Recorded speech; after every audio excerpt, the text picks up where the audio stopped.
ang sugo sa paghigugma gi-highlight gina og maayo ni Kristo sa iyang pulong og sa iyang buhat. Ang pulong niya nag-ingon nga kini mao'y kinadak-an akong sugo paghigugma ay kamo. Unya sa iyang buhat iya gyung gipakamatyan, iyang gipaagasan sa iyang dugo ang iyang paghigugma nato. Gilingi ay mong tupad ing na tinuod kang nahigugma nako. Nako no. Na tinuod kang nahigugma nako. Hana. Kadtong atong mga nang-apply pag kasenador hangtod konsehal sa lungsod, tinuod ka to silang nahigugma sa mga Filipinos. Tubag. Kamosad kitang nipili. Tinuod tang nahigugma sa atong gipili. O tinuod ka tang nahigugma sa Pilipinas, maong nagpili ta. Tinuod? Murag tinuod. Ang mga apostoles nahigugma ni Kristo. Unya kay si Kristo nipili magdusi ka mga gitawag niyag apostol nga motoy pundasyon sa simbahan. Pagkabakanti sa usa, ilag yung gihulipan tungod kay nahigugma sila ni Hesus ug ang ilang paghatag og tao nga ipuli ni Judas Iscariote nga pinili ni Hesus, gipaagi sa nila og pagampo. Katong pag-eleksyon, nagampo ta na atay si Simpel, nagsigitag ampo sa natay prayer warriors na nagduka in town dito, no? Nagduka ang mga nagampo. Mumata lang igting snacks na. Okay, di man busy. Sige nga, manamo na ka sa langit, pagdaigon, adto ka sa kuan, adto ka sa voters assistance center, aligre man. Ako nga, lab. Aligre kayo, di magduka, pero adto sa prayer room, ako manggilibot nga to ang mga kuan. Ay, sus, nanagana, manamo na ka sa langit, daigon, mga ala. Pero sige lang, basta nagampo. Ampo ta. Kay nituo ta nga kung naay pag-ampo, mulusot yun ang kamatuoran. Pero karon og mutan-aw ta sa social media, purting daghanang questions. Gani pag eleksyon pa lang daan, daghang nang hitabo. Hasta gani ang atong presidente si Bongbong Marcos na kuha man tos coverage, katulo niya gisod ang iyang baluta sa masin, wa basaha. So daghan na gipangluwa ang ang baluta dili basahon. Niya pag-counting na sad, niabot nag 1 million sa gobernador lang, niabot nag 1 million, nigbalik og 800,000 pagkasunod oras. Ang kang Senator Bongo, iyasan na nasad na sa social media, iyasan ang gisulti, aning orasa 26 million na ang iyang votes, pagsunod oras niya himong 21 million. Kaya siya may number 1 sa senatorial. So ang machine mismo way klaro gaana-ana ang iyang resulta. Kaya nga naman doon na tingali technical problem. Doon na sa ubang mga machine giilisa na gyud, gi-counting na lang, gi-manual na lang kaya di na gyud mo function. So mao ni ang mga resulta.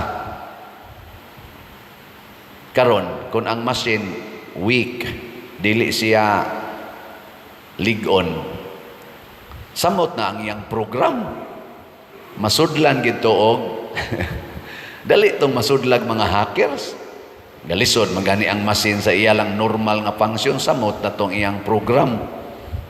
Mao na naidaghang ni question.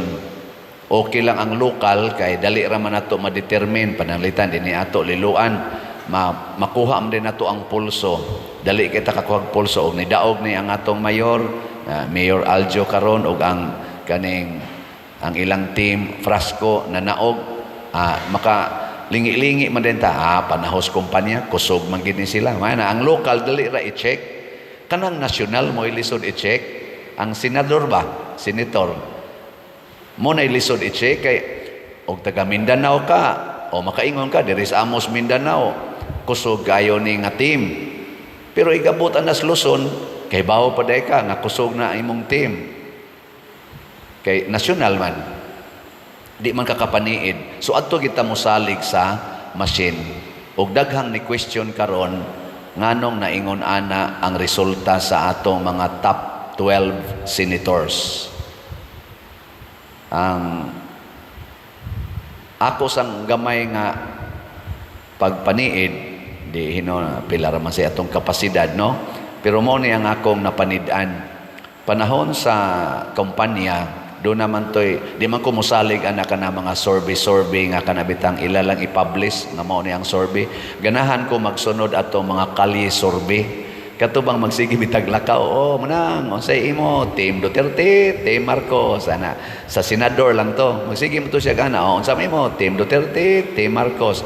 Luzon, Visayas, Mindanao. Sa akong napanidan sa pipila ka mga kalye survey nga akong gitan-aw, ang kaning Visayas o Mindanao, labi na yung Mindanao, 98% ang pilion gyud sa tao, Team Duterte.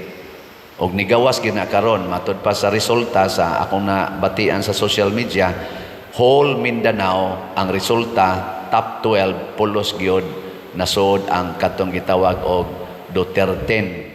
Duterte ba? Niya, ang kasagarang nisod nga nahimong 12, ang katos ang ilang gi-adapt nga ikaduha si Amy Marcos o si Camille Villar. Mo'y kasagaran ni Sod, pero ang Duterte 100% yun. Maoy naa sa top 12 sa Mindanao. Dinis Visayas, akong gitanaw-tanaw ang resulta, murag naas mga 85% ni Sod gyud ang Duterte. Dinis Visayas. Pero pag abot na sa nasyonal, ang nisulod sa Duterte, 30% ra. Tulo ra kabuok. Si Bongo, number 1. Number 3, matinga ito si Bato de la Rosa. O si number 6, matinga ito si Marcolita. Kana man sila mo member gid sa Duterte. Tulo na lang kabuok. Ang pangutana, unsa may nahitabo sa laing 7 nganong sa Visayas o sa Mindanao nasud man sila, nganong pag-abot sa nasyonal wa man masud, pero ang ilang tulo ka kauban na top man nga unta ang ilang gipromote og maayo Duterte man. Ano ay pangutana? Unya ang survey sa Luzon, Visayas, Mindanao, pag-abot na sa Luzon areas o Bicol o kaning mga ato diring dapit sa Leyte, dapit nga rin dapit sa kaning mga Masbate ngadto sa Palawan, dahan nga mga area o ngadto sa Far North sa Luzon, nga ris Bicol regions, kaning ang ako nakita sa kalye survey 70 to 90% man Team Duterte ang gipili sa mga tao. Team Duterte. Kaya ang ilalaging gipromote, Duterte. Mao gito'y siging siyagit, Duterte. Sa ato pa, kung pilion mo si Bongo, o si Bato, o si Marcolita, maapil gitong, general 70 to 90%, maapil gitong other 7. Pero karon wa man maapil. Sa ato pa, 30% ra ang resulta sa Duterte. Pero top notcher ang ilang usa, number 1 si Bongo, number 3 si Bato, number 6 si Marcolita. Kalimtan di na sa mga supporter sa Duterte ang karing other 7. Karirag yung tulo ilang pilion. Mao na karon ang panawagan niingon sila basig na ay nahitabo dito sa machine. So ang demand karon transparency. O unsa may transparency, mag-manual counting. Mo ni ang gitawag og audit. Ipa-audit ang result sa machine, parehara sa kuan nas bangko, ang mga auditor dili mo salig sa print out. Unsa may ilang buhaton, kuhaon tong file og ilang manualon og kabkab ilang ana-ana itugma-tugma, nyag naay findings gani nga usa, ipatubag dayon na sa in charge. Ug mao nay makapakapoy namos una sa akong mga almost 8 years sa bangko, mao nay makapakapoy ang pagtubag sa findings sa auditor. Ana. So ipa-audit ang resulta bisag kana lang nasyonal. Ako mo pabor sa kuana kay lagi matud pa ni Hesus dire, kung nahigugma ka sa usa ka tawo, dili nimo siya isipon nga sulugoon.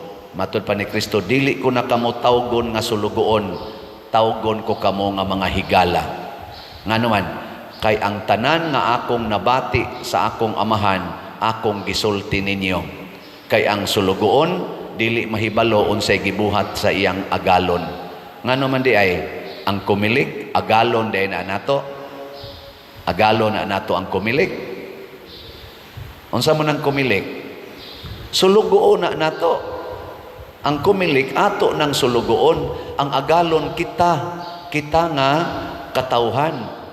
Karon og mudiman ang katawhan nga kumilik, i-audit ng resulta sa machine bisag sa national level lang, kay dali raman i-monitor ang local level, ang national lang mag-manual counting. Mo gasto ta ana, gasto magitas ayuda pila ka billions ang atong gi-release atong ayuda kadto lang pagkasabado dinhi lang sa area nato katong nanghatag ato ayuda man gito, pila ka to ka milyon tong nahatag dire. Gasto magita ana, wa man gina badlongas kumilik. Kana na bang pag-manual counting nga na naman na tanang baluta girimit naman na pila ra gud ka area ana ang mag-manual counting, swelduha na diha mga 1 week, labing dugay 2 weeks humana na. Mao na siya unta aron makita gyud og unsa gyud kamatuoran, ipa-audit pinaagi og manual counting. Kay unsa man say kapuslanan anang atong mga baluta nga gisidan niya, gisod ngadto, gitigom sa masin, para unsa man na siya? Mao na siya gitawag og supporting documents. Kami sa una kanang mga cheque kay clearing distributing mangkos bangkos una, primero na komposisyon for 3 years.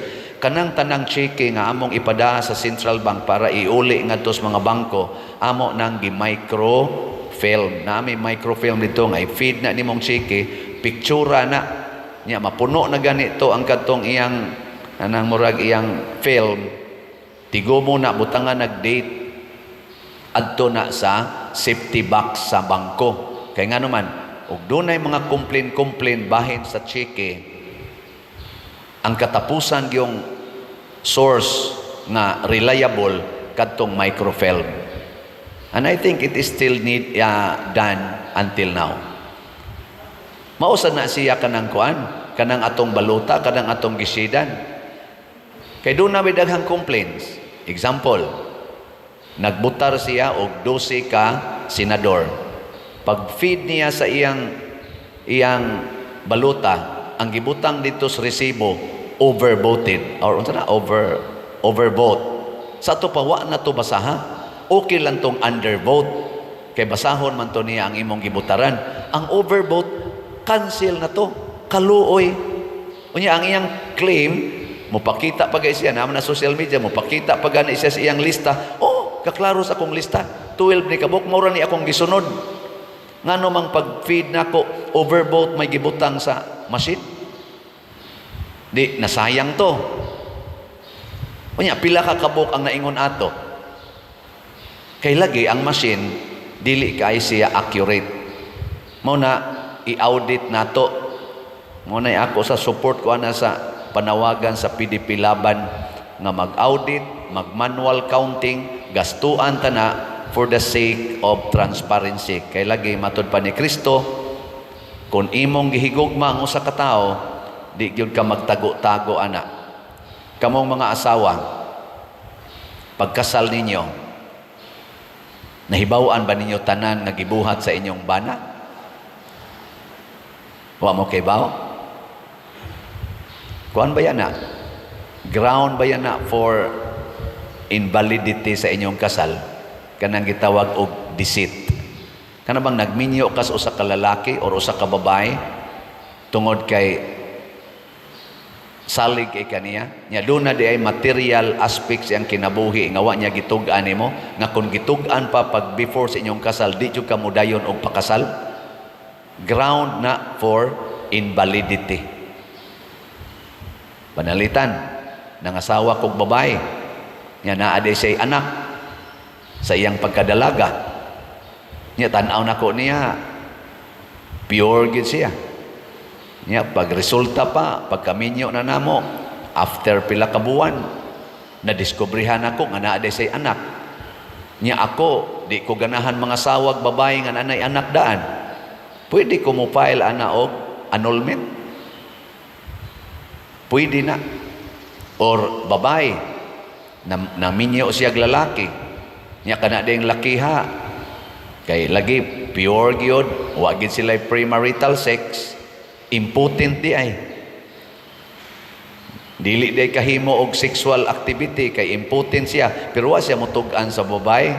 Karon pag humana nila kasal honeymoon na uy patay na mas junior ana ingon ng babae nga ngano man kanisulti lab manggudti ka labti kan tanuo kang buanga ka ground na for annulment.